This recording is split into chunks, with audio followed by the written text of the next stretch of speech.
You are listening to KPPQ LP Ventura.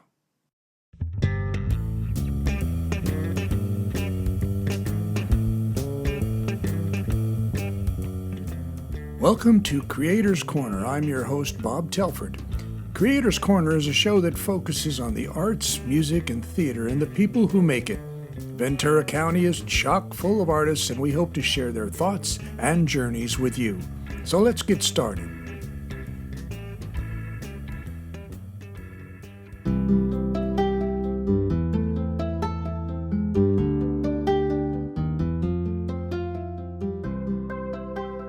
Welcome to another episode of Creators Corner.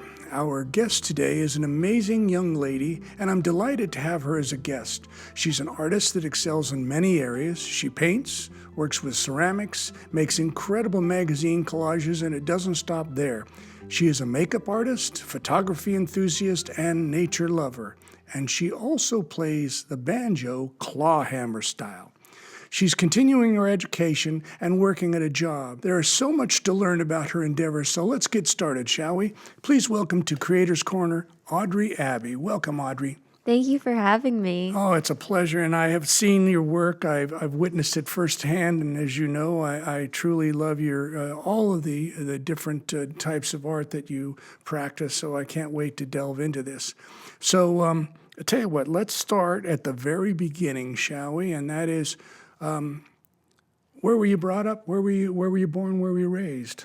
I was born and raised in the beach city of Ventura on the east side. Yeah. Yep. And you have any siblings? I have an older sister, Jane, and I have my mom. I live with my mom and my dad, and 3 cats. 3 cats. Wow. Yeah. So, where did this wellspring of artistic talent, how did that begin for you? I believe it started when I was very young. I started in many different areas. I don't mean to brag or be narcissistic or any way, but I do believe that it was a God-given talent that I was given at an early age, and I was just so blessed to be part of a family that is so musically creative, artistically creative, and I've just been mentored by the best teachers who specialize in the field of languages and art and music. That all started when I was about 4 years old. Wow. So you really got introduced to it at a very young age. Yeah. Now, you mentioned that you have a musical family, so I'm presuming that one or other of your parents or both played music? Yes. So growing up, my mom played both the piano and the violin. My dad also played the piano. They didn't realize at the time that they had the same teacher growing up before they even met. And my dad also sings in the choir. My aunt on my mom's side, she's a professional drummer, and she's also a percussionist and choir teacher. My aunt on my dad's side is also a esteemed choir teacher. Her group of high school students at Santa Susana High School, they sang at Nancy Reagan's memorial. Wow. And my sister, she played the cello for a bit. Right. Yeah. So you're you're coming from a very different kind of a background than most people. Most people become artists, and they're the only one in their family. Whereas, if you didn't become an artist, you would have been the outsider, as it were. Mm-hmm. Yeah, that's pretty fantastic. So, based on all of that introduction to music, so is music the first area that you endeavored to delve into? I mean, I was surrounded by a whole lot of different music playing in my home at a young age. I didn't start playing an instrument until I was in 5th grade. I do believe that it was the arts, painting and drawing, but also learning new languages. That's where the creativity started when I was 4 years old, because I went to Montalvo Elementary School, which is a bilingual program. Wow. And I learned how to speak both English and Spanish starting in preschool. That is amazing, yeah, because that's not something that most people are exposed to. I mean, generally speaking, we learn how to speak our native language, if you will, which would be English for most of us, and anyone who comes from another culture would be learning their language first. But to learn both English and Spanish at the same time, that's actually, I envy you, because that's not something that everybody gets the opportunity to do, so that's fantastic. It was definitely a unique experience. It's so interesting how the school does it, because you're immersed in the program. Starting in kindergarten, you learn 80% Spanish, 20% English. Really? And then by the time you're in 5th grade, it's 50-50, both languages. Right. And you have 2 teachers, one that teaches English and teaches history in English, language arts in English, and then you have another teacher who's only Spanish, and you learn the Spanish language, you learn how to count and do math in Spanish. Wow. And you learn science in Spanish. Wow, that's really, because that's really stretching the envelope there. Now, do your parents speak Spanish? They do not. They do not. So you weren't able to practice at home. You had to basically do all of your developing of your skills at school. Yes. Now, do any of your friends that you had when you were in elementary school, would you speak Spanish with them, or was it still primarily English? It was primarily English, like during recess, but during class, we all spoke in Spanish together, and it was primarily a Latino population who that was going to Montalvo. I got you. Yeah. Right, yeah. So the other thing I was going to say, you started playing music at the age of 4, is that correct? I got into playing the banjo when I was in 5th grade, but occasionally when I visited my Aunt Tina, who plays the drums, I would play with her drum set,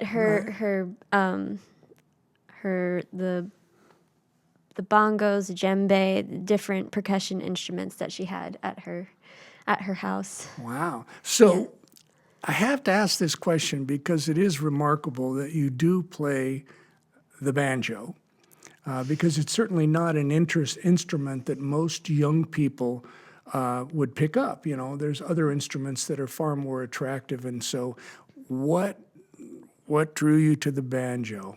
Oh my goodness. I love telling this story. I do like telling this story.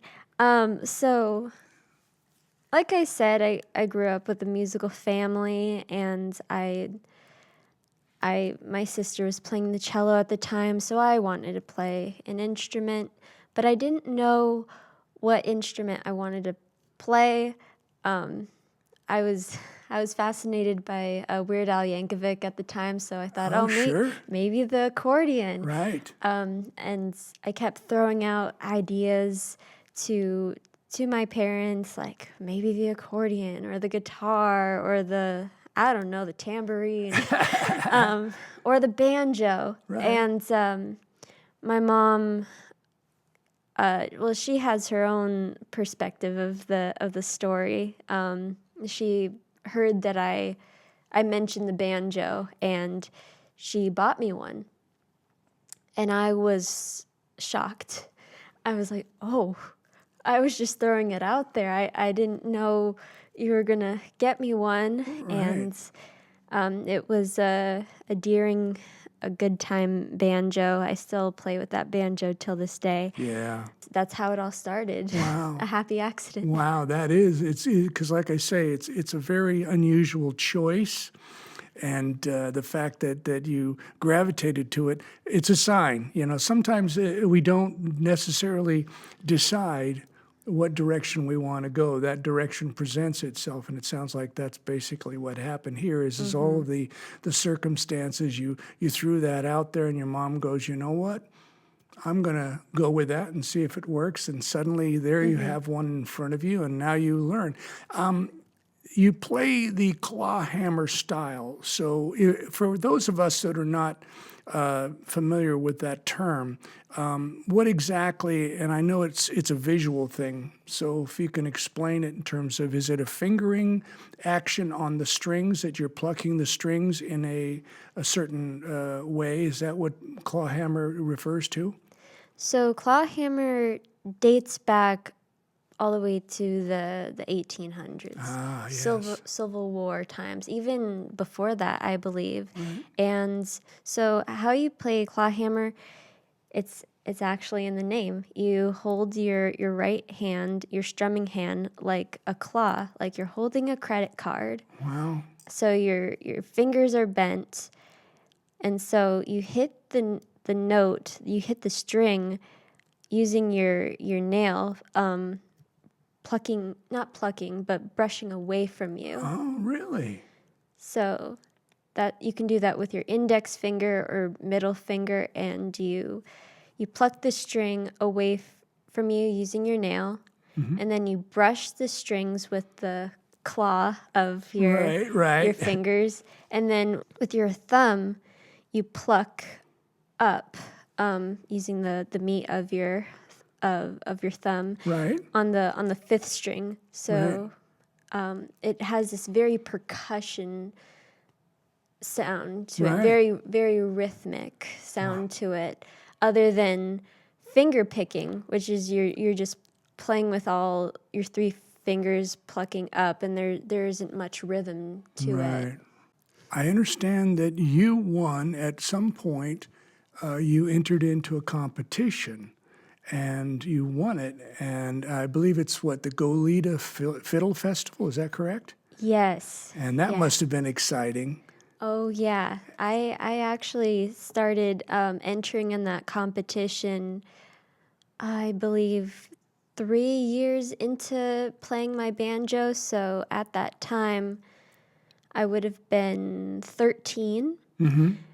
And that my banjo teacher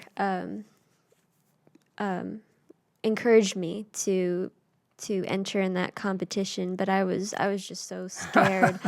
Even though I played at my school talent shows, I wouldn't have even thought of playing in an actual competition. So I asked, "Can you back me up, like with guitar?" And he said, "Yeah." So we entered in that competition, and at the time they had categories: beginning, intermediate, and advanced. I entered in beginning banjo, and I played the song, and they moved me up to intermediate. And then that day I won first place in intermediate, and then after that, for 3 years in a row, I won first place intermediate, and then the fourth year I didn't place at all, and I was just beating myself up. I'm like, what happened? Right. And then I didn't go to that competition because at the time, I was still holding a grudge. Right. And then... Yeah, what were they thinking by not choosing you? Oh, how dare they? That's right. I mean, hey, 3 years in a row, you'd think it would be a no-brainer. Just give me the award and let's not even bother playing, right? Yeah. Well, yeah, hey, that listen. was my thinking. But you know what? Yeah. I think any artist, anybody that's in the arts has to learn how to deal with rejection. I think that's a big part of it, and I think a lot of people don't understand that aspect of being an artist is that you will put your art out there, and sometimes it will be accepted and sometimes it won't. But at the end of the day, you're doing what you love to do. And that to me is the most important thing. So even if they don't appreciate it, you know that what you're doing is something that you enjoy. Definitely. Yeah. So, we've been focusing primarily on the banjo here, but you, as I mentioned in your introduction, are involved in so many other areas of art. So I want to jump into that. So I'm going to take one at a time, but basically what we'll deal with is painting, which obviously you paint. And let's talk about that process for you as far as you were involved in the music and then you started painting. And when did that start to come into your life? So I learned how to do painting and ceramics when I was actually 4 years old. Me and my sister took an art class at the Bell Arts Factory. Oh, wow. Which still exists. Still exists. And my first ever art teacher is still working there to this day. Wow. Maribel Hernandez, and she's amazing. Right.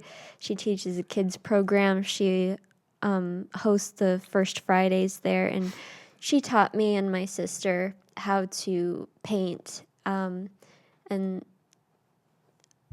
then I didn't get back into painting until I got back into Channel Islands. Oh, is that right? Yeah. Channel Islands, the college. Yes, Cal State Channel Islands. Right, gotcha. Yeah. And so you took a break from painting for a while, but then when you started going to college, that's when you went back to it. Yeah, I took a beginning painting course at Ventura College, and I did do painting before that. I actually was commissioned by Ecu Green Jewelry and Textiles to do 2 canvas paintings for them a year before I enrolled at Channel Islands. Right. So you did the painting, then how did you jump into the ceramics? Ceramics, I officially jumped into that when I was at Ventura College from 2020 to 2023. And you studied with Genchi. Yes, Genchi which Wu. I did too. She's an amazing, amazing teacher, but no easy. It's not. You're not going to get off easy. She'll put you to work. Yeah, she will. But that's the way you need, as an artist, you need to have that discipline. Oh yeah, and also the critiques in that class really does help you to better your art, and so I'm really thankful that I was in her class. Yeah. So the ceramics you do, and then I just recently found out that you do sculptures. Now, what mediums are you working? What materials are you working with in the sculptures, and what is that? I mean, that's a very different. Because instead of shaping, now you're actually tearing away at a raw object. So what skills did you have to learn there? I also took sculpture with Genchi. I took sculpture class with Professor Matt Fermansky at Channel Islands, and both of them together, I learned how to create so many unique sculptures with objects I wouldn't have even thought of doing, like carving alabaster stone with a mini jackhammer, or sculpting a bust of my face out of clay, or taking marine debris from the Channel Islands and creating that into a work of art. I would have never thought I'd be doing anything like that. Or lost wax bronze casting. Oh my God, that's right. I've seen one of your pieces, and that is, again, and this is why, every time I turn around, you present another area of expertise that you've developed, and I just think it's fantastic. But you're hitting it on all these different, mediums, and it's just fantastic. And I'm going to say hats off to our higher education programs here in the Ventura area, because without all of that, you probably would not have been introduced to it. So, I mean, it's fantastic that you had that opportunity. For Now, sure. the other thing that I have to talk about, because it's the thing that I've been introduced to by you most recently, is the magazine collages. Yes. And where did the inspiration for that come from? The inspiration for that came from my high school art teacher, Mr. Frazier, from Foothill Technology High School in Ventura. We were doing an assignment with, I think it was called Create Your Own CD Cover, and I decided to use like magazine collage. I was just cutting up people's faces. I was cutting up like actual objects in the magazine. But when it came time for me to be in advanced art, and I had to take the advanced placement test, which means you have to have a focus in art and create 12 pieces using whatever medium you want, whatever theme you want. And so I thought, well, magazine collage is really interesting. I'm gonna focus on that. But instead of cutting up like actual objects of the magazine collage, I would cut up like the solid colors Right. and textures, and then piece it together like a mosaic Right. instead. And that learning that style came, I personally, and during the right time for me. I was not in a right state of mind at the time, but magazine collage, it's so immersive. You can get so lost into the art, and I needed that focus at the time. Now, you're a makeup artist, is that right? Is that something you do for fun, or is this something that you offer to other people that need help with their makeup, or you just use yourself as a palette, I use I use myself as a palette. That's actually true. So another thing that I enjoyed doing, I'm also a local model for Ventura. I've collaborated with different photographer Wow. friends of mine. It's fantastic.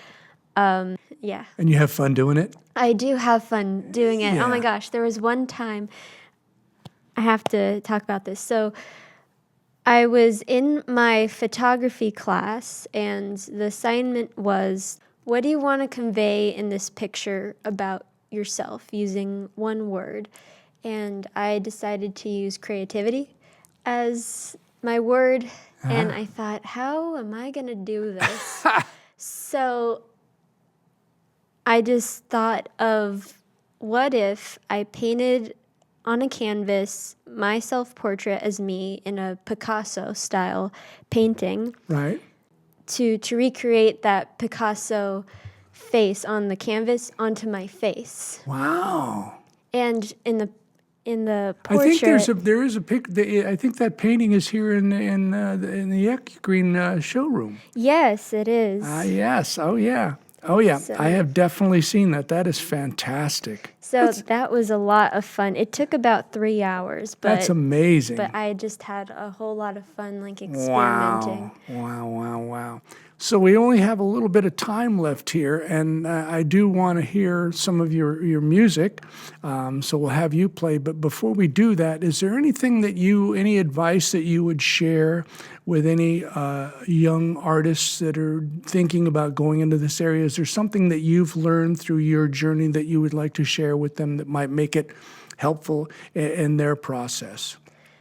Well, I have a few pieces of advice, but I think the two biggest pieces would be, like, it's one thing to learn all these creative and artistic skills in class, but it's another another thing to build connections in the real world. And I think surrounding yourself with like-minded people, or people that have this sort of the same interest as you, or people you look up to, I would recommend sticking around those people. Right. Because, for example, I was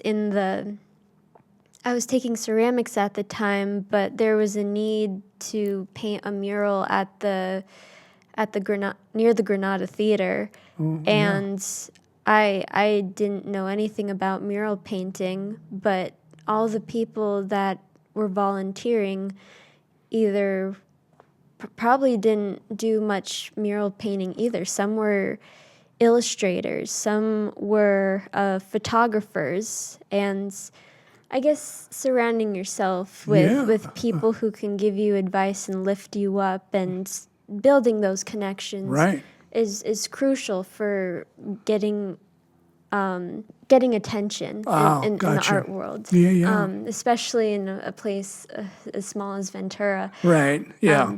The thing that my takeaway from having this conversation with you is you've been very, very fortunate to have teachers, good teachers, and the fact that there are courses that are available. And this goes back to just the fact that you learned both English and Spanish at a very young age, but all the way through in terms of supporting you as an artist and growing and expanding. It's awesome that you've had that opportunity, and I think it speaks volumes to the programs that are available here. Yes. And was there anything else that you wanted to share with regards to your advice? Because I think the one piece that you gave is something that we all need in our lives, whether it's art or whatever we're doing. I think it's important to have those people around you that are supportive and can help you to grow. Definitely. Instead of just saying, "Oh, that was good," and that was it. And not giving you any more thoughts to what you want to do next. I think the other piece of advice, we mentioned this earlier, was rejection and also taking critiques. I would take that as a learning opportunity Right. to maybe investigate exactly what they were looking for. Maybe your artwork was just great. Maybe it was the frame that you used that didn't really fit the theme of the museum, or taking the opportunity to reflect and be like, well, I should allow myself to, feel sad right now, but I can only elevate myself from here on. This is an opportunity to Right. work even harder. Right. So And that's a very healthy outlook to have. yeah, definitely giving yourself grace, but also take it as a learning opportunity to advance your There skills. you go. Yeah. So we're gonna have you play a little bit of music here. Is there something a piece that you're gonna play in particular that you want to let people know about? Well, I do write my own music. Oh, good. So this is an original piece. This is an original piece. Fantastic. I love that. Okay, so this song I wrote when I was in 7th grade. It's called Wembley's Lullaby. And Wembley was the name of my first ever teddy bear when I was young. So this is Wembley's Lullaby.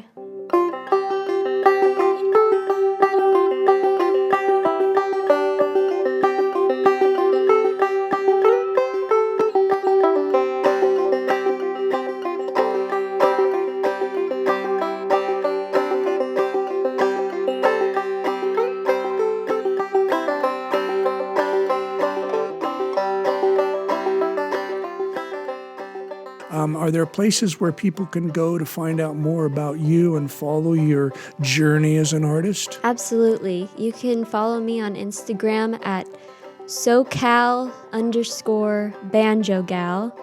And that's my Instagram. It's an appropriate name too, yes. Yeah. And on that social media page, you will find just all the artwork I'm working on. You'll find me picking my banjo. You might find me uploading a picture that I've done recently for a photo shoot. So anything regarding the arts on SoCal_BanjoGal. What an amazing time we've had. I can't wait to share our next guest with you. Many thanks to Caps Radio and KPPQ LP Ventura. So until next time, stay safe, be well, and have fun. See ya. This is KPPQ LP Ventura.